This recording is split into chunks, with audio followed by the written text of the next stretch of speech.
제 첫 술이 뭐였는지 기억이 안 나요. 예, 맥주였나?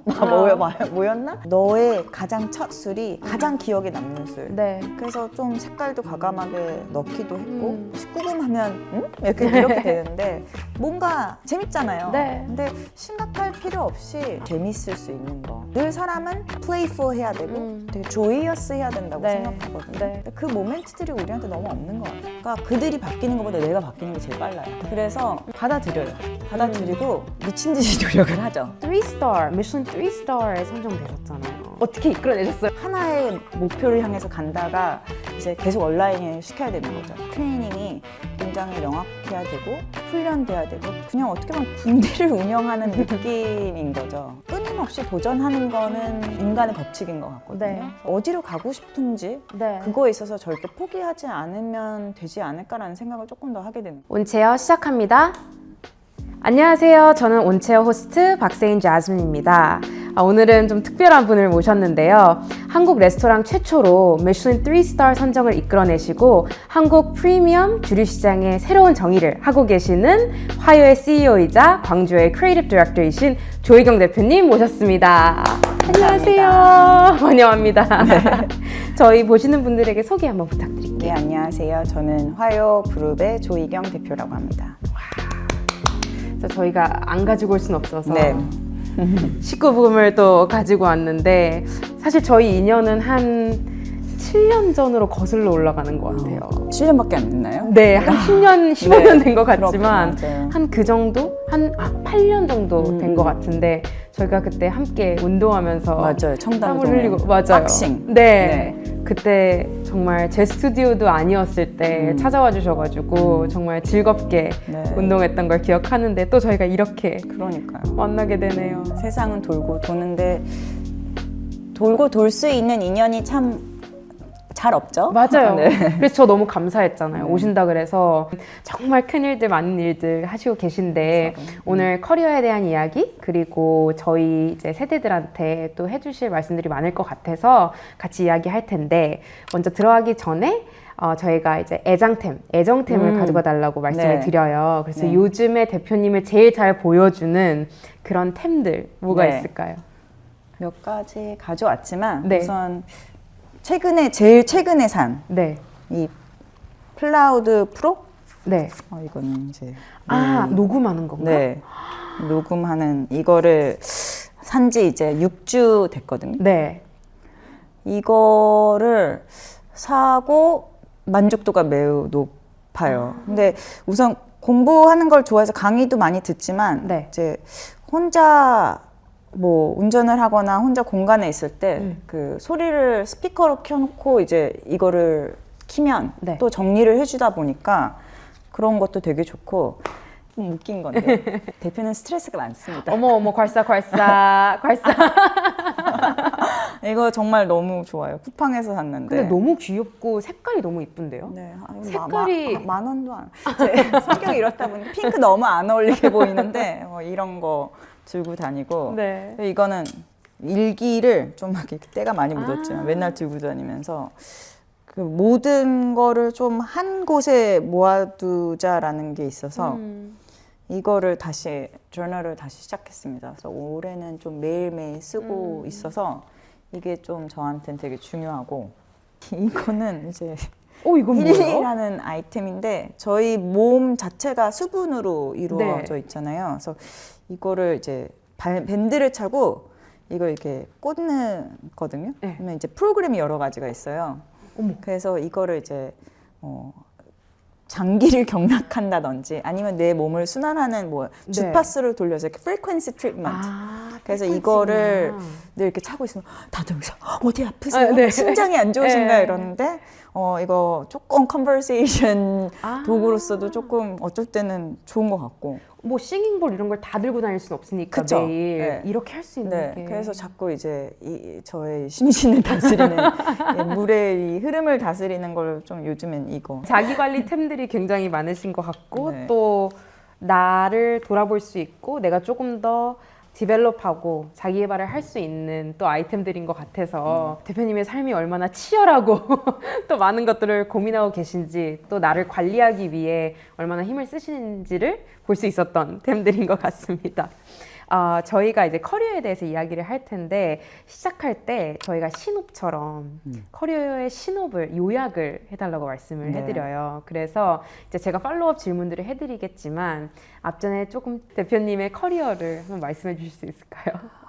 우선 저의 한국에서부터의 커리어만 좀 말씀을 네. 드리면 외식 업계를 좀 뒤바꾸고 싶다라는 의지로서 2010년에 이 한식을 개념으로 어떻게 보면 한식이라는 개념을 좀 더 구체화시키고 글로벌시키자가 저의 목표였고 그 중심에는 늘 시장을 생각할 수밖에 없었던 것 같아요. 그 시장이라는 게 결국 소비자가 있어야 되고 투자자도 있어야 되고 이걸 종사하는 사람들도 있어야 되는데 그 조화가 맞지 않다라는 걸 조금 구조를 바꾸고 싶었고 지금도 어떻게 보면 그 구조를 계속 바꾸는 게 제 일인 것 같아요. 네. 그래서 저는 의미를 찾는 일을 되게 좋아하고 그리고 어떻게 보면 남이 봤을 때 안 된다라고 생각하는 거를 좀 해결하는 걸 좋아하는 것 같아요. 그래서 제 커리어는 어떻게 보면 문화를 만들어 가지만 그 문화를 이제 창출한다라는 말을 많이 쓰잖아요. 네. 그러니까 남이 보지 못하는 거를 보면서 그걸 의미 있게 만드는 일이 제가 하는 일이라 그게 화요가 됐던 광주요가 됐던 뭐 가온이 됐던 아니면 그 여러 가지 다른 프로젝트가 됐던 모든 것들이 어떻게 보면 이로 인해서 사람의 생각을 바꾸자. 사람 생각을 바꾸자보다 바꿀 수도 있다라는 네. 희망을 갖고 하는 일인 것 같습니다. 그 문화 자체를 만들어가는 아래의 구조, 인프라스트럭처이 사실 어떻게 보면은 보이는 것보다 섹시하진 않을 수 있지만 그래도 너무나 필요한 부분들이잖아요. 하나의 어떻게 보면 뭐 프로그램이 진행이 되려면 그 아랫단이 탄탄해야 될 수 있는 건데 그런 부분들을 통해서 이제 한식과 저희의 문화를 알리고 계신 것 같은데 제가 들여다 보니까 일본에서 커리어를 시작을 하셨더라고요.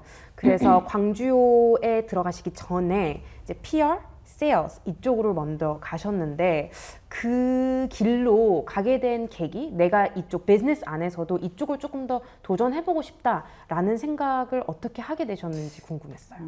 우선 저는 이제 미대를 나왔기 때문에 미대를 다니면서 제가 그림으로서는 성공을 못하겠다라는 그 체념을 일찍이 했고 너무 천재들이 많다 보니까 근데 거기 이제 그 당시 이제 그 디자인 커뮤니케이션이라는 개념이 새로 나왔었던 때예요. 2000년대 초니까. 네. 그래서 이 디자인 커뮤니케이션이 뭐라고 한다면 어떻게 보면 이제 광고라든지 이런 것들이 사회에 어떤 영향을 미치는지 사회과학 쪽으로 심리를 이제 푸는데 저는 그게 저한테 되게 재밌었어요. 그래서 솔직히 처음에는 이제 광고를 되게 하고 싶었고 네.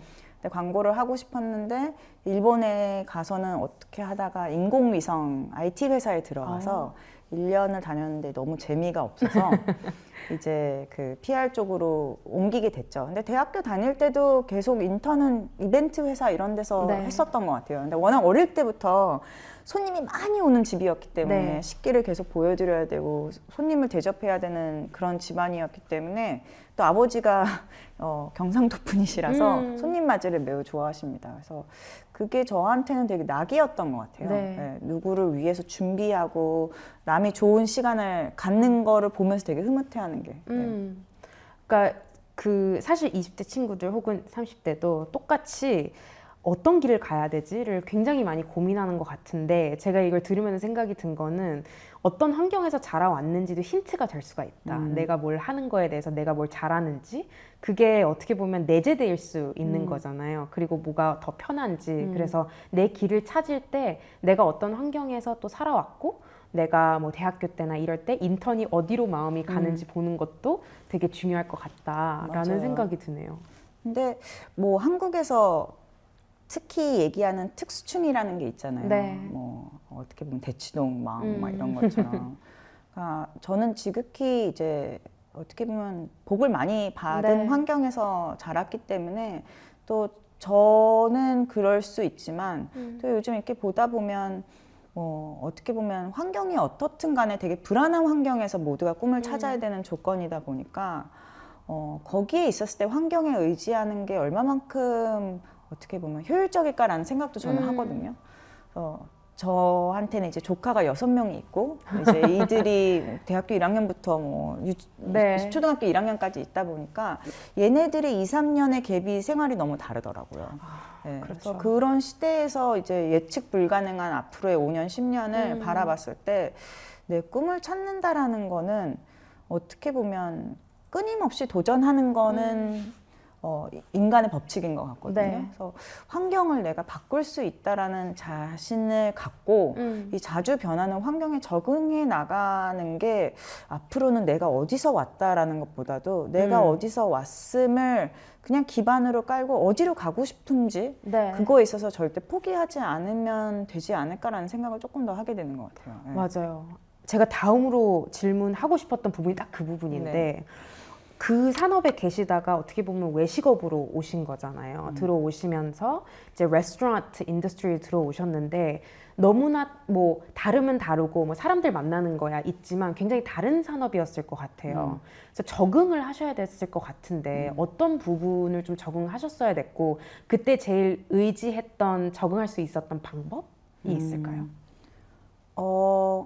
저는 짧지만 굉장히 엄격하고 좋은 스승을 만난 것 같고요. 식당이라는 공간 안에서 미국에서 이제 인턴을 네. 하면서 그 엄격한 정말 정도라는 거를 어떻게 보면 몇십 년 동안 기업의 문화로서 이제 확장시키신 분 밑에서 이렇게 그걸 배웠기 때문에 모든 거는 규율이 있고 법칙이 있다. 그래서 그걸 따라가려고 최대한으로 노력하자가 있었고 그리고 어떻게 보면 그 소비자로서의 생활은 충분하잖아요. 네. 우리도 어디 가서 돈을 내고 밥을 먹으니까. 네. 그래서 그 관계에 있어서 사람들이 어떻게 하면 더 많은 돈을 지불할 때 기쁨을 가져갈 수 있을까?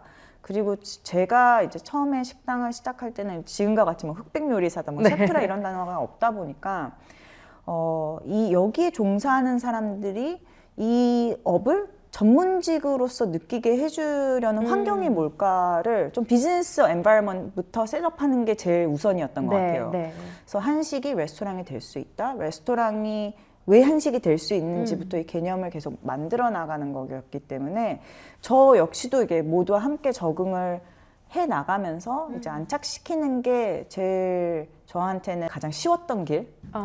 이거여야 돼 이런 것보다도 이거여야 해. 하지만 우리가 이렇게 할 거야. 단계적으로. 네. 예, 해야 됐었던 거죠. 지금과 같이 뭐 소믈리에가 넘쳐나고 네. 뭐 어든 마틀디라고 했을 때 그게 뭐야 이런 개념도 없었을 때였으니까 그리고 또 한식을 배우고 싶어 했던 셰프들도 없었어서 어떻게 보면 그 모두한테 어려웠지만 어떻게 보면 가장 쉽게 또 접근할 수 있었던 시기이지 않을까. 그러니까 오히려 새로운 정의를 해나가야 되는 거였다 보니까 네. 어떤 뭐 아까 말씀해 주신 대로 그 규율에 대한 되게 짧은 시간에 많이 배우시기도 했지만 지금 여기에서는 새로운 정의를 만들어야 되다 보니까 그 계단식으로 새로 만들어 나가고 어디를 맞춘다기보단 새로운 길을 이제 만들어 가야 되는 그렇죠. 거니까. 만약에 생각해보면 우리도 옛날 운동했을 때 우리 7, 8년 전에 운동했으면 여자가 근육을 왜 만들어가 맞아요. 있었잖아요. 맞아요. 우리 막 그랬으면 네. 그러면 안 된다. 한국 남자들 그런 네. 거 싫어한다. 내가 한국 남자들을 위해서 운동을 하면 네. 안 돼도 되게 헷갈렸었던 그거지만 지금은 그만 펌프하세요. 할 정도로 여성분들이 막 이러니까.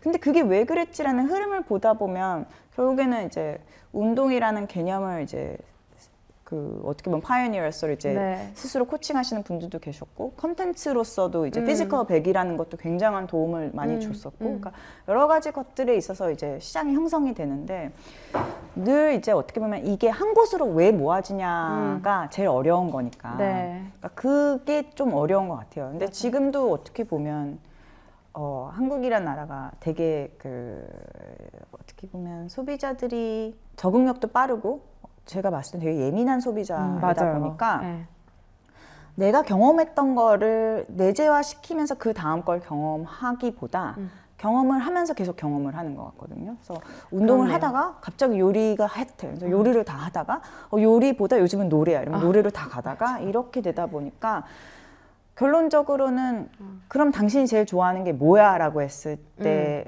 그 사람이 내가 이걸 왜 제일 좋아하는지 얘기할 수 있는 사람 몇이나 될까가 맞아요. 제일 중요한 거죠. 그래서 지금 운동을 봤을 때도 다시 돌아가자면 저희 복싱했지만 복싱은 아직까지도 힘든 것 같거든요. 맞아요. 힘들어요. 네. 아직까지도 그렇게 인기가 많은 종목 같진 않아요. 네. 맞아요. 아무리 프로그램이 많이 나와도 네. 언젠간 될 것 같긴 하지만 맞아요. 저는 그때 제가 적응한다고 생각 안 했어요. 피트니스 산업에 적응한다기보다는 개척해 나가야 된다. 개척자죠. 네. 맞아요. 그렇게 생각을 했었던 것 같아요. 또 이상하게 생각해보면 요즘에 이제 설베하면 한국 사람들 50%가 분노에 차 있다 그러는데 분노에 차 있으면 복싱을 해야 되는 거 아니야? 맞아요. 라고 생각하지만 그게 또 안 맞는 것도 어떻게 보면 이 운동을 한다라는 것 자체가 우리가 스트레스를 해소할 수 있다, 정신건강에 좋다라고 프로모션을 안 하고 어떻게 보면 몸매가 예뻐질 수 있다, 아니면 강해질 수 있다, 이쪽으로 간다 그러면 그게 지금 우리 사회에 맞는 방향이야. 이 퀘스천을 하는 사람들도 이제 나오면 이제 또 방향이 달라지겠죠. 그렇죠. 네.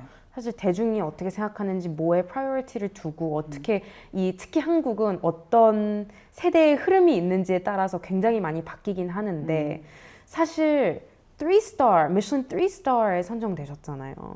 그거는 트렌드라기보단 정말 이 모든 버티컬이 얼라인이 되고 처음부터 끝까지가 굉장히 잘 매니지 해야지만 나오는 어느 굉장한 스탠더드 같은데 그거를 너무 샘플한 질문이죠. 어떻게 이끌어내셨어요? 라는 게 정말 심플한 질문이긴 하지만 어떤 부분을 제일 신경 쓰셨어요? 우선 총합적으로 생각하는 힘. 네. 이거는 단면적이지 않다. 이거는 어떻게 보면 아침부터 저녁까지 하루의 일과고 이 하루의 일과의 결과가 축적이 되면서 하나의 목표를 향해서 간다가 이제 계속 온라인을 시켜야 되는 거죠. 그 온라인을 하기 위해서의 트레이닝이 굉장히 명확해야 되고 훈련돼야 되고 그 훈련을 이제 받아들여야 되고 이 과정을 이었던 것 같아요. 그러니까 그냥 어떻게 보면 군대를 운영하는 느낌인 거죠. 네, 그래서 그게 그랬던 것 같고 뭐 음식적으로서는 한식을 알려야 되는 명분이 이제 음식을 잘하는 것보다도 음식에 이미 어떻게 보면 정점을 찍은 사람들, 뭐 그게 다른 나라의 미슐린 3스타 셰프가 됐던 음식 평론가가 됐던 이 사람들이 우리 레스토랑에 와서 우리 서비스와 우리 공간과 우리 정서와 우리 음식을 체험했을 때 가져가는 한국적인 요소가 뭐야를 계속해서 생각했었던 것 같아요. 푸드보다도 푸드가 될 수도 있고 푸드는 기술이니까 그 기술은 늘 연마해야 되는 거고 결국 3스타는 그 연마의 실수가 없음을 얘기를 하는 거거든요. 실패와 실수는 다른데 조직을 운영할 때는 실패를 해야지 성공도 한다 그렇지만 솔직히 레스토랑 3스타 같은 경우는 실수를 하면 실수 자체가 실패다 보니까 작은 실수 하나도 이게 1, 2, 3로 했을 때는 1은 음식의 코스가 10가지가 있으면 예를 들어서 뭐 3개는 좋았는데 7개는 좀 뭐 조금 더 보충이 필요해. 조금 보완이 필요해. 뭐 2스타 같은 경우는 한 6개 정도는 좋았어. 근데 한 뭐 4개는 조금 더 분발해야 될 것 같아. 근데 3스타는 10개가 다 좋아야 되는데 흐름이 정확해야 되고 이 메뉴가 make sense 해야 되고 이 안에서 기술도 굉장히 탁월해야 돼. 이게 있다 보니까 이 단계가 다르거든, 목표가.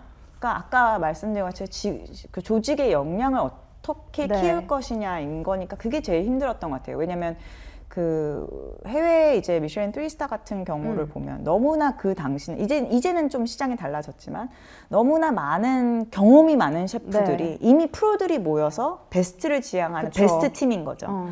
근데 이 베스트 팀이 아닌 어떻게 보면 이제 베스트 팀을 지향하는 팀 안에서 베스트를 만들어 간다는 그 여정이 다르다 보니까 아마 저희 셰프님도 너무 뭐 힘드셨고 저보다 제일 힘들었던 게 저희 셰프님이시고 결국에는 현장에 계시면서 이거를 실천해 나가셔야 되니까 그러니까 그 다음은 이제 어떻게 보면 그거를 받쳐주는 팀인 거죠. 그래서 늘 우리가 얘기했었던 거는 우리는 그 넷플릭스 그가 이제 모토가 이제 우리는 스포츠 팀이다 이건데 이건 우리는 각자 맡은 영역이 있어.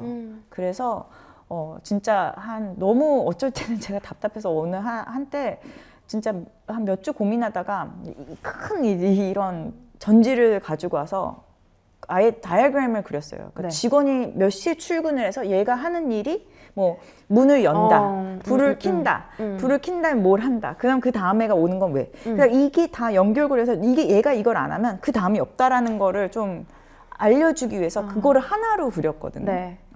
그래서 우리가 왜 고객 데이터를 쓰는지, 그쵸. 그 의미가 뭔지, 그 고객 데이터 쓰면서 이제 쓰는 애가 쓰면 안 되잖아요. 쓴 다음에 누구한테 얘기해 준다. 그 다음 출근한 애는 뭐 이거를 본다. 그럼 예약명을 본다. 이걸 뭐 리핏이 있는지 체크한다. 뭐 그때는 다 수기였으니까. 네. 뭐 컴퓨터도 있긴 했었지만. 그런 식으로 모든 게 내가 맡은 이 작은 일이 되게 우리 조직 안에서는 굉장히 큰 일이야라는 그 사명감을 만들어주는 게 되게 중요했던 것 같아요. 네. 지금 제가 들으면서 생각한 건 진짜 아트다 이거는. 왜냐하면 내러티브도 빌딩 해야 되고 서사 빌딩도 해야 되고 하나의 코스에 거기에 모든 것이 뒷받침되는 오퍼레이션도 있어야 되고 플러스 기술이나 레이어는 이미 탑이어야 되는 상황에서 이 하나의 플로우가 가려면 결국에는 이 모든 멤버들이 동기부여가 있어야 되고 지금 방금 말씀해 주신 사명감을 가지려면 내가 이 긴 체인에 어떤 역할을 하는지 왜 이게 중요한지를 알아야 되잖아요. 사실 요즘 조직들이 어떤 인더스트리여도 그게 제일 필요한 것 같아요. 특히 이 AI 시대에는 맞아요. 내가 대체될 수 있다는 그 두려움 때문에 사실 저는 요즘에 많은 사람들이 뭐 AI 블루라든지 이런 얘기를 하는 것 같은데 결국에는 제가 인터뷰하면서 들어보면 사람들이 일을 할 때 내가 필요로 하다고 느끼는 그 포인트가 결국에는 굉장히 많은 자긍심과 자부심을 주는 것 같아요. 근데 그게 미싱하고 리더가 그거를 얘기를 해주지 않고 오히려 나는 꼭 필요로 하지 않고 대체 가능해 라고 하면 거기서부터 확 기가 꺾이니까 지금 말씀해주신 그 다이아그램을 모든 대표들이 그려줄 수 있다면 조금 더 동기부여가 생기지 않을까? 근데 이게 참 어렵다고 요즘 느끼는 게 이 다이아그램 자체가 의미가 없어지는 거죠. AI가 맞아요. 있으면서. 왜냐면 이 중간이 다 AI로 해결되다 보니까 그럼 이제 박차고 나가는 사람들은 이 중간의 시스템을 얼마만큼 AI로 빨리 돌릴 수 있는 대표가 능력 있는 대표인 거죠. 네. 결과적으로는 인건비가 고정비에선 가장 큰 그쵸. 부분이니까. 그러니까 아까 말씀하신 그 아트라는 게 양면적인 아트인 것 같아요. 그 일리미닝 하는 것도 되게 아트고. 네. 이거를 어떻게 보면 그 일리미닝 하는 과정에 있어서 진짜 필요한 사람이 누군지도 보는 것도 아트고. 그쵸. 그러니까 이건 되게 어떻게 보면 역발성적인 이거지만 최근에 약간 진짜 옛날 얘기인데 도요타의 네. 어떤 분이 이제 이 턴어라운드 하기 위해서 조직 안에 들어오셨는데 쭉 보다 보니까 이제 고성과라고 하는 팀들, 이제 늘 빨리 하고 빨리 처리하고 막 이런 사람들. 그래서 회사는 그런 사람들이 늘 이제 그렇죠. 공장이다 보니까 이제 되게 이제 기계가 모든 게 이제 수기로 돌렸어야 됐을 때 이 사람 되게 리워드 되게 많이 하고 그리고 못하는 팀에 있어서는 이제 계속 이제 이 팀은 한마디로 쭈구리 팀인 거죠. 그쵸. 그래서 이 팀들을 이제 관리를 하다 보니까 근데 회사는 효율성이 계속 안 좋은 거죠. 리콜도 계속 들어오고 이래서 어떻게 할까라는 이 사람이 이제 봤을 때 난 이거 되게 일본 사람답다 싶었는데 네. 이제 데이터를 이제 하나하나 세세하게 이분이 다 보신 거예요. 네. 어쨌든 조직 분석이라는 게 리더로서는 가장 네. 처음에 해야 되는 부분이니까. 근데 이분이 하셨던 게 그거래요. 가장 잘하는 팀들이 왜 잘하는지를 들여다보셨대요. 그게 이제 타임 베이스로서 네. 그러니까 어떻게 보면 시간을 얼마만큼 효율적으로 활용하냐의 베이스였지만 이 사람들이 중간에 보고하지 않은 것들도 너무 많았고 네. 이 시간에 너무 집착하다면 스킵하는 것도 너무 많았고 그런데 여기서 얘기하는 어떻게 보면 좀 이제 좀 인정받지 못하는 팀. 이 사람들이 봤을 때 너무 하나하나 꼼꼼하다라는 거예요. 진짜 매뉴얼들 하나 틀림없이 하고 또 체크하고 또 체크하고 그래서 과감하게 이 A 팀들을 다 fire하고 이제 정리를 하고 진짜요? 오히려 이 꼼꼼하게 하는 이 사람들을 이제 성과를 주면서 굉장히 논란스럽게 인사 구조를 바꿨다라고 얘기하지만 그 다음에 효율성은 훨씬 높아졌다는 거죠. 왜냐하면 리콜이 더 덜 하다 보니까 그쵸. 만들어야 되는 차와 수리하는 차의 이제 숫자가 준 거죠. 그래서 결과적으로는 때에 따라서인 것 같아요. 우리가 사람을 없앤다라는 말은 되게 이상하지만 솔직히 불필요한 인력을 줄이는 거는 맞는 것 같거든요. 네. 근데 내가 왜 불필요해질까라는 두려움보다도 내가 어떻게 하면 필요로 해질 수 있을까를 바라보다 보면 조직을 보게 될 수 있지 않을까? 어떻게 보면 리더와 어떻게 보면 눈높이로서 얘기하는 건 되게 힘들지만 이렇게 얘기하면 제 직원들이 되게 싫어할 테지만 우리 최 대표님 같은데? 우리 최 대표님도 그런 얘기 나 이러지 않는데 이러면서. 하지만 저 사람이 왜 저런 고민을 하고 저런 결정을 내리려고 하지라는 거에 있어서 조금이라도 공감해주는 뭔가를 갔을 때 이제 또 팀워크라는 게 생기잖아요. 그쵸. 제가 얘기를 계속 들어보니까 아까 레스토랑 때도 그렇고 네. 지금도 그렇고 이 디테일이 되게 중요한 것 같아요. 점점 더 단계가 올라가고 레벨이 올라가고 스탠더드이 올라가면서 그래서 그런 말이 있잖아요. The devil's in the details 라고 얘기를 하는 게 많은 사람들은 리더면 되게 이렇게 훑고 가고 그냥 보고 받고 되게 큰 그림만 본다고 생각하지만 사실은 그 자리에서 정확한 문제의 디테일을 더 바라봐야 되는 게 리더라는 거를 제가 지금 말씀을 들으면서 되게 많이 생각을 하게 되는 것 같은데 또한 조직을 되게 오브젝티브하게 볼 수 있는 눈이 있으신 것 같아요. 근데 제가 이 부분을 이전에 인터뷰하신 걸 봤는데 이제 3세다 보니까 조금 더 제3자의 눈으로 이 비즈니스를 바라볼 수 있다. 그리고 그게 오히려 축복이다라고 말씀하신 걸 봤는데 제가 그게 왜 와닿았냐면 사실 창업을 하는 많은 사람들은 이 비즈니스가 베이비가 되거든요. 내 아기, my baby 이렇게 되면 그 객관적인 눈을 갖기가 좀 어려워지는 것 같아요. 근데 리더로서는 사실 객관적인 눈이 굉장히 필요하잖아요. 네. 그래서 대표님은 내가 지금 운영하고 있는 사업을 제3자로 조금 더 객관적이게 볼 수 있는 눈을 어떻게 계속 트레이닝 하는지가 너무 궁금했어요. 내가 부족하다. 내가 부족한 거를 그냥 빨리 받아들이는 게 제일 객관적인 것 같아요. 그러니까 그들이 바뀌는 것보다 내가 바뀌는 게 제일 빨라요. 네. 그쵸. 그래서 그냥 받아들여요. 받아들이고 막 미친 듯이 노력을 하죠. 바뀌어지려고. 근데 그게 제가 할 수 있는 최선인 것 같아요. 근데 어떻게 보면 저도 되게 그러니까 3세라서 객관적이라기보다도 3세니까 객관적이어야 되는 게 저희는 엑싯을 한다라는 목표로서 이 회사를 운영하는 게 아니다 보니까 이게 남의 거가 되는 회사인데 이제 그 다음 후세가 있겠죠. 남의 게 어차피 되는 회사에서 내가 기여를 하는 게 명확해야 된다가 객관적인 거죠. 네, 그래서 저도 이게 제 인생이죠. 네. 그렇지만 이게 저희 아버지가 빨리 저를 깨우치게 한 거는 가족 경영은 가족 게 아니라 모두의 것이다. 하지만 가족이라는 것 자체가 회사다. 그 관점으로 봤을 때 이 가족이 건강하냐, 이 가족의 구성원들이 만족하냐, 이 가족이 원하는 게 뭐냐, 이걸 계속해서 맞춰 나가야 되는 거니까. 그러니까 뭐 우리가 얘기할 때 겉으로 되게 화목한데 안은 화목하지 않은 가족들도 많고 뭐 다양한 가족들이 있지만 그게 계속 반복인 것 같아요. 그래서 뭐 최근에 저도 저를 되게 자책하면서 네, 그러니까 좀 자책하면서 어떻게 보면 좀 지금 제일 힘들거든요, 솔직히 제가. 근데 지금이 제일 힘든 이유 중에 하나가 어떻게 보면 저는 굉장히 식당을 할 때도 그랬지만 남이 안 해본 사업을 계속해서 추진하는 사람이기 때문에 굉장히 진취적이고 굉장히 열정적이고 굉장히 인텐스한데 지금 경기가 이렇게 안 좋을 때 그렇게 하다 보면 모두가 번아웃이 올 것 같은 거예요. 근데 이 열정을 이제 내가 잘할 수 있는 어떻게 보면 좀 이제 마크로적인 거에서 이제 사업 확장을 위해서 막 이렇게 비전을 만들어 나가기보다 어떻게 보면 지금은 이제 내 시를 좀 잘 다져서 이거를 잘 극복할 수 있도록 사람들의 마인드셋을 바꾸는 과정인 것 같은데 저한테는 이게 지극히 되게 감독적인 일로서 느껴지는 거예요. 이제 솔직히 리더는 되게 쿨할 때 되게 좋잖아요. 네.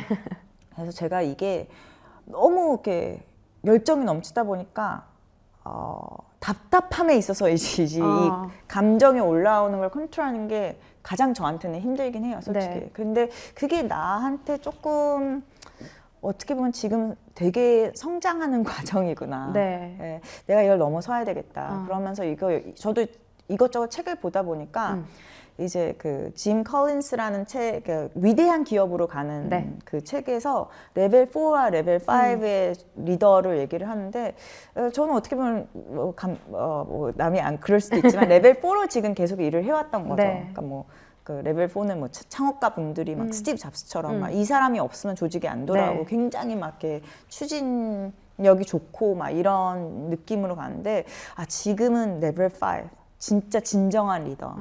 그러니까 자기의 되게 휴밀리티 취약점을 받아들이고 네, 네. 그러면서도 되게 집중도 있게 그 남을 기다려주면서 끌고 갈 수 있는 힘 그걸 지금 내가 해야겠구나. 저는 제가 모르겠어요. 외국 교육을 받아서 그런지 모르겠는데 이런 리더들을 굉장히 좋아하거든요. 이렇게 솔직하고 이런 이야기들을 나눌 수 있는. 왜냐하면 마스크를 쓰고 너무 완벽하다 그러면 무서워요.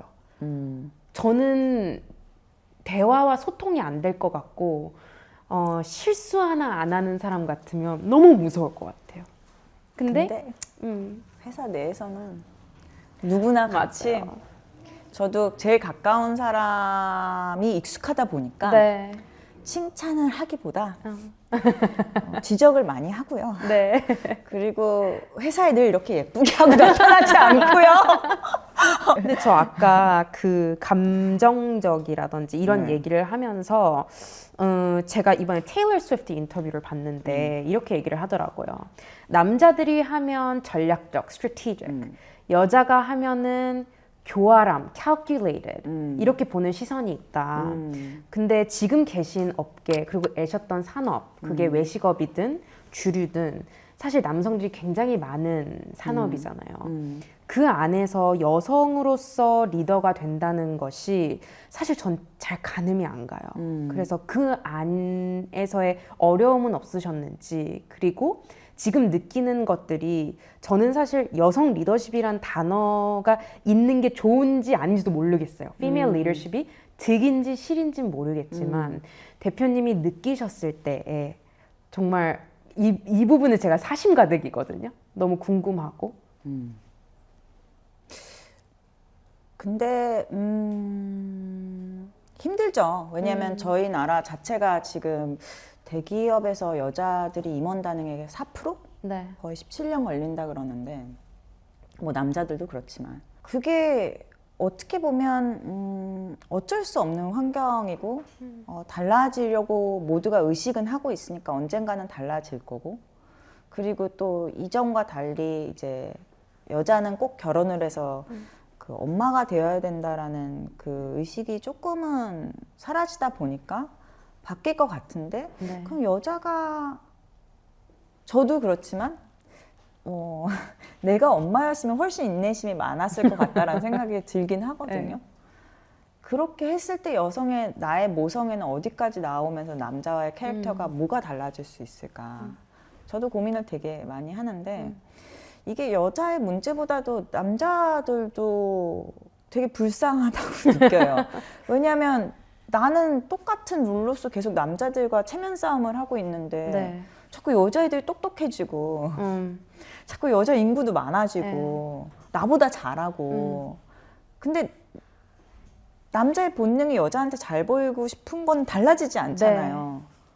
그러니까 거기서 오는 힘듦인 것 같거든요. 그러니까 이게 분리가 되는 게 서로 경쟁해서 그런다기보다 서로 의식해서 그러는 것 같아요. 그러면 의식의 어떻게 보면 수준을 올리고 그 의식을 어떻게 전환점으로 만들어서 좀 잘 이끌어 나갈까가 되게 중요한데 저 역시도 지극히 T라서 공감 능력이 저 폴메타스인데 왜 웃으세요? 이러고 조금 높진 않았어요. 저도요. 그래요? 네.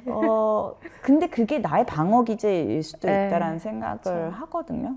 남을 공감하기 전에 내가 공감받기를 원하는 의지가 강한 사람일 수도 있다라는 생각이 드니까 그러니까 남자들도 다 그렇진 않죠. 어느 남자들은 공감력이 엄청 네. 좋은 사람들도 있잖아요. 그런 의미에서 저는 이제 그 포엠마크 최 대표님이 하시는 이제 포맷이 이게 뭐 진단을 해서 너는 이 타입이야, 너는 저 타입이야 이래서 막 다 같이 잘해보세요, 막 다름을 인정하세요 이런 게 아니라 이걸 우리가 어떻게 활용할 것인가. 네. 라고 했을 때 이제 합의를 보는 그 과정이라고 생각해요. 그래서 여자들도 여자들끼리 합의를 봐야 된다고 생각하거든요. 그렇죠. 지극히 저도 이제 여러 팀들을 운영하다 보면 남자들이 오히려 서로 안 싸워요. 맞아요. 진짜예요. 오히려 여자들끼리 있었을 때 훨씬 노이즈가 많고 네. 그 뭐라 그럴까요? 이 감정의 상함이 훨씬 더 크고 기싸움은 남자들이 더 강할 수도 있겠죠. 이 보여지는 네. 파워 스트러글. 근데 그래서 저는 내가 생존하는 방법은 우선 진솔해지자. 누가 봐도 저 사람은 되게 열심히 일하고 자기 일을 되게 좋아하고 힘든 것 같은데 포기 안 할 것 같고 그거를 이제 얼마만큼 보여주냐인 거죠. 잘 밸런스해 나가고 그 에너지를 언제 적재적소에 쓸 수 있는지 그걸 오히려 다스리는 게 리더십일까요? 남자도 여자 잘 만나야 되고요. 맞아요. 여자도 남자 잘 맞아요. 만나야 됩니다. 그냥 뭐 그게 답인 것 같아요. 그쵸, 피디님? 막 이러고. 사실 저도 이 부분은 언제나 생각하는 부분인데 왜냐면 저도 옛날부터 키가 작고 이러다 보니까 남자애들하고 경쟁하는 걸 되게 좋아했어요. 일부러. 그리고 지금도 그런 성향이 좀 남아있는 것 같아요. 그래서 경쟁, 컴페티티브네스도 되게 큰 것 같고 그런 부분들이 있는데 이 강인함이라는 것과 강함의 차이가 분명히 있는 것 같거든요. 네. 대표님도 이런 거를 생각하셨을 것 같은데 대표님이 생각하시는 강인함과 강함의 차이 어떤 게 있을까요? 세희님은 오빠나 남동생 있으세요? 없어요. 저 only child예요. only child. 네. only child인데 왜 또 남자분들하고 경쟁하고 싶으셨어요? 키가 작고 키가 작으면 더 근데 제가 그리고 좀 페미닌하지 않았어요. 언제나 탐보이였어서 제가 이 여자친구들하고 하면은 제 캐릭터가 안 산다 그럴까? 그리고 제가 이들보다 더 페미닌 할 수 없다는 편하지 거를 않으셨구나. 예, 오래 전부터 알았어요. 저는 네. 스커트도 많이 안 입었고 그렇게 크지를 않았고 되게 흙 만지고 막 뛰는 걸로 했기 때문에 그럴 거면 나는 나 자신을 어떻게 포지셔닝 할까라고 했었을 때 오케이 그러면 나는 이 피메어 퍼퓰레이션 안에서도 조금 더 진취적이고 조금 더 파워풀하고 그래서 막 고등학교 때 이런 뭐 빕 테스트하고 푸시업 테스트 하거든요. 그럼 전 마지막까지 남았어요. 그런 쓸데없는 경쟁과 자존심 뭐 이런 게 있었던 것 같거든요. 근데 저는 지금 돼서는 오히려 그러니까 누가 뭐 들어준다 그래도 절대 막 싫어했어요. 아니 나 할 수 있어 이랬는데 오히려 조금 이제 시간이 가다 보니까 그거를 이제 억셉트 아니 나도 안 될 수 있는 사람일 수 있지만 그건 나약한 게 아니다 라는 거를 억셉트하기까지가 조금 오래 걸렸던 것 같아요. 그렇죠. 그게 참 사람의 강함은 환경이 만들어주는 것 같아요. 예. 그 생존 본능이죠. 맞아요. 근데 강인함은 좀 정신적인 게 아닐까 싶어요. 예. 강인해지는 거는 흔들리지 않는 거잖아요. 그래서 좀 저도 되게 강인한 사람이 되려고 노력하는데 그거는 참 힘들 때 강인해질 수 있는 것 같아요. 그래서 힘듦을 제가 조금 요즘에 가장 힘들어하는 뭐 보편적으로 봤을 때 그 회피형들, 어보이던트를 네. 되게 힘들어하거든요. 근데 그 이유는 이제 어떻게 보면 느낄 수 있는 거를 아니다 싶으면 끊는 거잖아요. 네. 물론 끊는 건 되게 중요하다고 네. 생각해요. 그러니까 내가 생각하고 싶지 않고 내가 느끼고 싶지 않은 거를 끊고 다른 거에 집중하는 거 역시도 되게 강인함의 일부인데 그게 좀 왜곡되지 않았나? 왜냐면 강인함에는 우리가 얘기하잖아요. 사랑은 누구를 바꾸려 하는 게 아니야. 그 네. 사람 받아들이는 거야. 맞아요. 그러니까 수용인데 이 강인함은 솔직히 나를 수용하고 내가 느끼는 이 모든 것들을 내가 해석하고 해설해서 누군가하고 소통을 하거나 아니면 누군가 소통을 하고 있지 않다 하더라도 피하지 않는 거거든요. 근데 요즘 제가 봤을 때 가끔 가다가 사람들이 그러니까 요즘 우리가 이제 전화 안 받는 습관들이 요즘 애들 있다고 네, 하잖아요. 네. 그거는 강인한 게 아니죠. 난 그쵸. 노를 잘할 수 있는 사람이 아니야. 노를 잘하는 사람이야가 아닌 거죠. 네, 네. 그냥 피하는 거죠. 불편함 피하고. 근데 네. 해야 될 땐 해야 되는데 그거에 대한 결정력, 그러니까 강함과 강인함을 다른 주체이지만 그거 역시도 타이밍이 되게 중요한데 이 타이밍을 얼마만큼 잘 보고 자기의 그 능력을 활용하냐는 그 사람의 능력인 것 같아요. 네, 네. 네, 네. 그래서 그게 아닐까. 네. 그렇네요. 그 강인함이라는 게 조금 더 멘토하다라는 것, 그리고 아까 말씀해주신 수용하고 그거를 억셉트함에 따라서 나오는 게 이제 시간에 딱 그 시기에 맞춰서 나오는 것, 그거는 진짜 맞는 것 같고 힘든 시기에 나오는 것 또한 resilience. 저는 회복 탄력성이라는 말이 너무 길어가지고 그렇죠. 이제 그냥 resilience 이제 뉘앙스가 전 조금 다르다고 생각은 하나 그런 resilience에서 나오는 게 어떻게 보면 강인함 그쵸. 아닌가. 저는 되게 성격이 급해서 참 그 타이밍을 참 어쩔 때는 좀 더 잘 맞추고 싶은데 네. 조금 이 강함이 먼저 강인해져야 될 때 이 강함이 나오는 게 저는 조금 저의 약점이에요. 그럼 오히려 그럴 때 한 호흡을 할 수 있으면 그쵸. 그게 어떻게 보면 이제 우리가 흔히 얘기하는 겸손해지는 거겠죠. 나한테 왜 이런 일이 있어 이런 네. 것보다도 그냥 누구한테나 있을 수 있는 일이다라고 받아들일 수 있고 좀 이렇게 나를 낮출 수 있으면 이제 되는데 사람이라는 게 다 에고가 있으니까. 맞아요. 그리고 그 reactive 하지 않게 될 때까지가 반응형인데 그거를 아니게 바꾸는 거 정말 힘든 일인 것 같아요. 우린 인간이니까. 그렇죠. 저희는 다 이모션이 있고 저희가 느끼는 바가 있는데 그거를 절제한다는 건 정말 수년간의 트레이닝이 필요한 부분인 것 같기는 해요. 근데 이게 트레이닝이 되는 게 아니구나라고 요즘 느끼는 게 네. 제가 요즘에 되게 트라우마라는 단어에 꽂혀 있거든요. 근데 트라우마를 이제 그 공부하시는 학자님들 네. 여러 가지 이제 팟캐스트 듣고 이러다 보니까 최근에 들었던 어떤 캐나다의 그 트라우마 학자님이신데 우리가 이제 얘기하는 Don't be a baby 이 표현이 일리가 네, 네. 있다라는 거예요.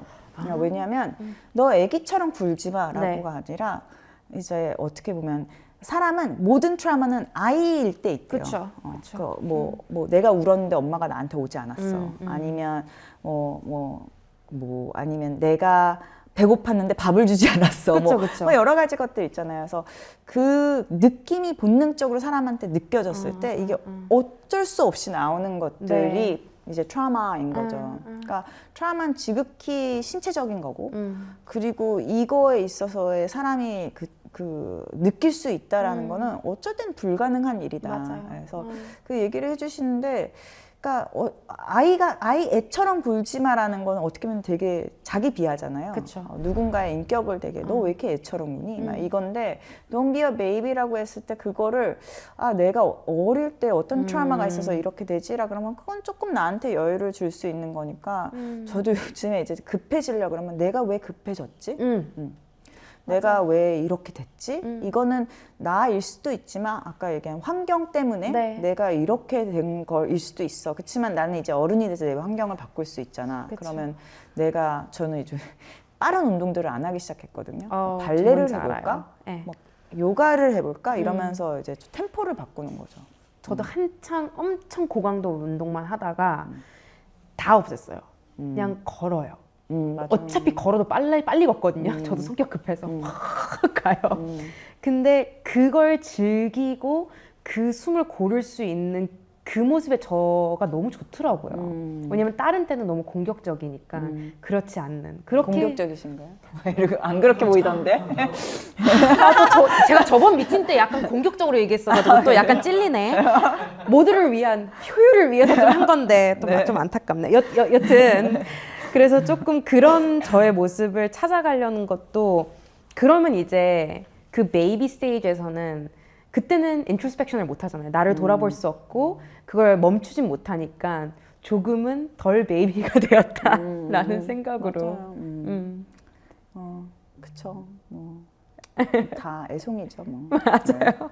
화요 얘기를 안 할 수가 없는데 여기 온 이 이쁜 아이도 있지만 화요에 어떻게 보면 이 프리미엄 주류 시장을 글로벌라이즈 시키시고 또 우리가 얼마만큼 트래디션이 있고 또 격조 있는 이런 문화를 갖고 있는지를 이제 어떻게 보면 새롭게 정의하시고 세상에 알리고 계신데 화요와 한식의 글로벌라이제이션을 생각을 하셨을 때 어떤 걸 제일 중요하게 생각하시는지 그리고 그걸 했었을 때 제일 뭐 기억에 남는 뭐 리액션이라던가 이런 것들이 좀 궁금했어요. 저희는 이제 다 K잖아요. 그렇죠.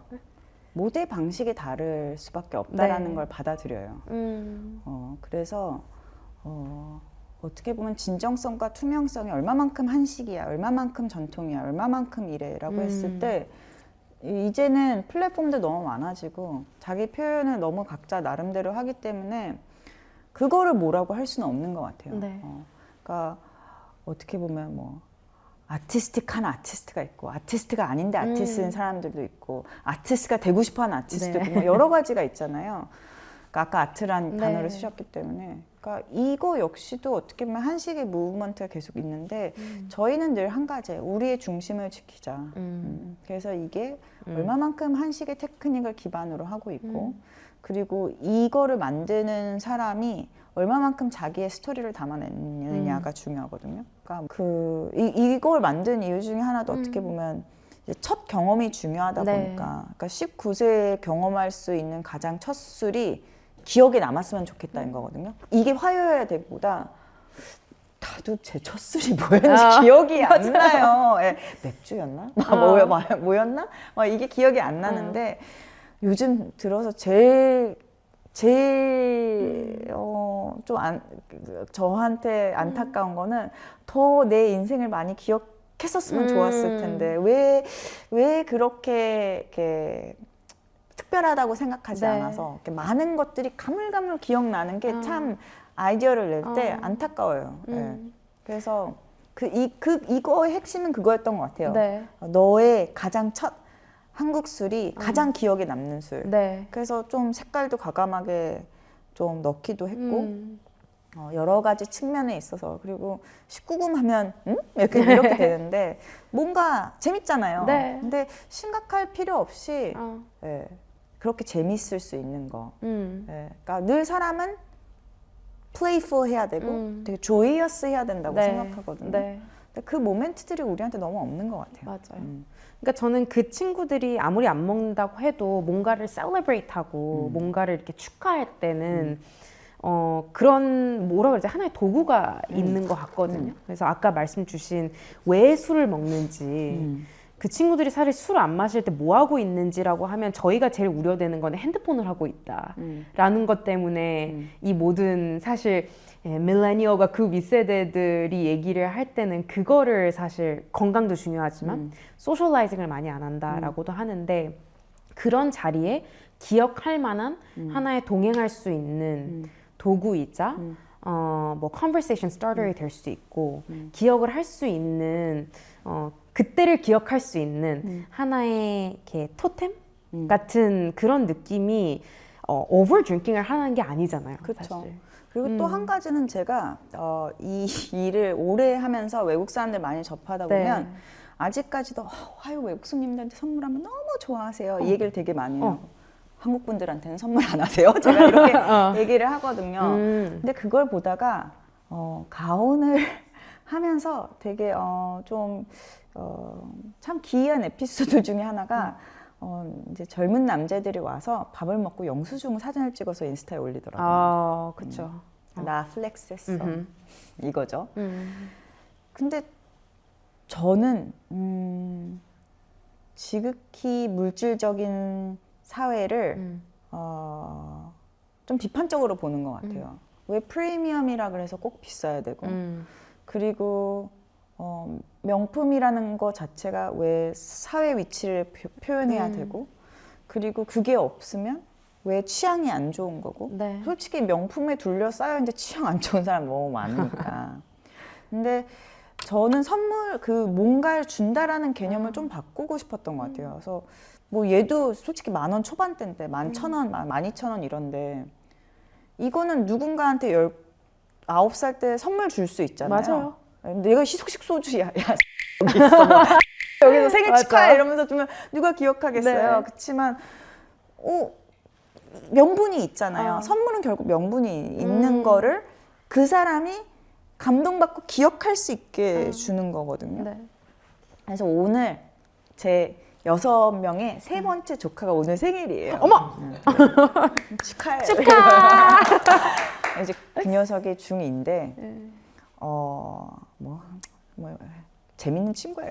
저랑 되게 호흡이 잘 네, 맞아요. 네. 남자인데 이제 뭐 이미 선물은 안 줬지만 쇼미더머니 백스테이지를 가보고 싶다 그래서 14살이다 보니까 공연은 못 가고 이제 어떻게 해가지고 네. 이제 막 이모는 왜 힙합 아티스트 이러면서 이모가 일을 좀 오래 했잖아 이러면서 하여튼 그랬는데 그래도 뭔가 얘한테 생일 축하한다 아침에 카톡 보내고 이모한테 막 잔뜩 보내고 뭐 하나라도 좀 보내줘야 되나 이러면서 카톡 선물 보내기 그쵸. 이걸 좀 이렇게 봤는데 보낼 게 없는 거예요. 상품권, 올리브영, 뭐 CU 편의점 아니면 스타벅스가 있는데 스타벅스 상품권 얼마부터 시작하는지 아세요? 5만 원? 5만 원. 근데 그거 보면 그 안에서 뭐 전 늘 이렇게 좀 의미 있고 한국적인 초이스들을 찾으는데 아무것도 없잖아요. 편의점, 백화점, 뭐 외국 브랜드. 그래서 약간 야 줄 게 없다 이러면서 이모가 찾아봤는데 줄 게 없어서 안 보냈어. 그래서 그냥 쿨하게 그냥 끝냈거든요. 되게 쿨한 이모님이신데. 따로 챙겨줄게. 이러면서. 근데 솔직히 그런 의미에서인 것 같아요. 그러니까 사람들이 그러잖아요. 나 10,000원짜리 선물해주면 그쵸. 성의 없다고 생각할까? 약간 쟤 돈 없나? 이거밖에 못 써? 약간 그거를 깨고 싶었던 거예요. 10,000원 쓰면 어때? 우리도 그렇잖아요. 그러니까 어린 친구들한테 돈을 많이 버는 게 중요하지 않아. 마음을 전하는 게 더 중요해. 맞아요. 예. 근데 뭐 19살 돼서 아르바이트 하는 애들이 있겠지만서도 걔한테 10,000원은 우리한테 10,000원하고는 다른 개념의 10,000원인 거잖아요. 그럼요. 그러니까 그것도 너가 소중히 생각해야 돼. 네. 이거를 좀 얘기해주고 싶었던 것 같아요. 예. 그건 100% 이걸 보면서 느껴요. 아 그래요? 네. 왜냐면 10,000원보다 더 비싸 보이죠. 그럼요. 네. 그럼요. 회사에서 마진 되게 적게 했다고 엄청 깨지고 있어. 이건 볼륨을 팔아야 되는데 너 이렇게 마진 구조로 지금 뭐 하는 거냐고. 네. 네, 화요는 그 브랜드가 있으니까 이게 10,000원이어도 10,000원보다 훨씬 큰 가치라는 게 이미 인식되어 있는 것 같아서 아마 그런 것 같아요. 근데 이제 대표님 이야기를 이렇게 쭉 들어보니까 대표님 성공의 정의가 너무 궁금해졌어요. 어떤 게 대표님에게는 성공일까? 저 죽을 때 웃으면서 죽는 거. 모르겠어요. 아버지, 어머니가 이제 나이가 있으시고 저는 아직 미혼이다 보니까 부모님하고 이제 시간을 많이 보내다 보면 사람이 죽는다라는 거는 불가피한 일인 거잖아요. 근데 이제 저희 어머니도 굉장히 철학적인 분이시라서 자꾸 죽음에 있어서 계속 논하세요. 네. 죽기 전에. 엄마 제발 그런 자꾸 얘기. 얘기하지 마. 왜냐하면 오래 사셔야 되는데 자꾸 그런 얘기를 하냐 했더니 살아 있으니까 죽는다는 얘기도 할 수 있는 거야. 내가 죽었으면 이런 얘기 못해라고 하니까 할 말이 없는 거죠. 그렇죠. 할 말 전혀 없는데. 살아 있으니까 죽음을 논할 수 있지. 근데 그거를 봤을 때 잘 죽었으면 좋겠어요. 네, 잘 어쨌든 일하는 동안 내가 할 수 있는 최선을 다하고 뭐 좋은 날도 있고 안 좋은 날도 있지만 혼자 외롭더라도 잘 견뎌내면서 계속 열심히 하는 거 그게 성공 아닐까요? 그게 사실 모두의 언젠가는 꿈일 것 같기는 해요. 더 죽음에 가까워지면 가까워질수록 조금 더 평안하게, 조금 더 행복하게 우리는 영생을 하고 평생 살진 않으니까 그런 부분이 100% 있을 것 같고 그러면 대표님이 이제 커리어를 시작하고 커리어 초년생인 뭐 20대 그리고 30대 초반에게 해주고 싶은 이야기가 있으실까요? 해주고 싶은 당신이 원하는 거는 변할 수 있다. 그래서 당신이 원하는 게 변한다고 해서 너무 낙심하지 말고 변할 수 있는 그 마음을 젊음이라고 생각해라. 네. 맞네. 네. 그것도 젊을 때 할 수 있죠. 전 평생 획가닥 하면서 바꾸고 살고 싶은데. 네, 그러고 싶은 사람은 그러고 네. 살면 돼요. 저도 네. 그렇게 살고 있다고 생각하고. 네. 네. 머리도 길렀다 자르고. 너무 좋은 것 같아요. 네. 저희 이 팟캐스트가 시디즈와 함께하는 팟캐스트인데 그래서 저희 시그니처 퀘스천이 대표님에게 앉음의 시간이란? 이란 질문이에요. 대표님이 앉아있는 그 시간이 어떤 의미이신지 궁금합니다. 앉아있다. 누워있지 않을 때. all the time. 잘 앉아 있어야 된다가 맞는 것 같아요. 왜냐하면 앉는다라는 건 자리잖아요. 네. 그러니까 앉아 있다라는 거가 뭐 저희 어머니와 같이 우리는 결국 누워서 갈 테니까 앉아 있을 수 있는 시간에 잘 앉아 있자. 그럼 만약에 to sit is to라고 한다면 어떻게 표현할 수 있을까요? To sit is to dream. 너무 좋네. 네.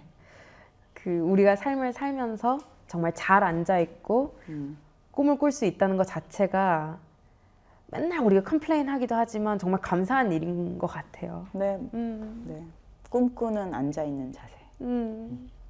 오늘 저희가 정말 많은 이야기를 했는데 저도 계속 들으면서 이렇게 고민하는 대표님이 계셔서 물론 매일매일 일하시는 분이 어떻게 생각할지는 모르겠지만 이렇게 험블하고 나 자신을 돌아보는 대표님이 있다는 건 참 감사한 일이라고 저는 생각을 하고 그렇기 때문에 오히려 화요를 더 사랑하게 될 수밖에 없는 시간이었어요, 저한테는. 감사합니다. 왜냐하면 화요는 저도 가격과 상관없이 어디를 가더라도 고급 술이에요. 그렇잖아요. 그래서 어쩔 땐 되게 고고한 느낌의 술이기도 해요. 근데 이 브랜드를 리드하시는 분이 이렇게 자기 인식과 자기 성찰 그리고 humility, 겸손 앞으로 나아가려는 동력이 이렇게 있다는 거는 이 브랜드를 사랑할 수밖에 없는 이유인 것 같아서 오늘 저에게는 화요에 대한 인식, 화요 브랜드에 대한 생각이 좀 확장된 감사합니다. 날인 것 같아요, 정말로. 그리고 이걸 보시는 분들도 아마 그렇게 생각하실 거라 저는 생각하고 있습니다. 감사합니다. 오늘 나와주셔서 너무너무 감사하고 또 다음 기회에 또 뵐 수 있도록 감사합니다. 감사합니다.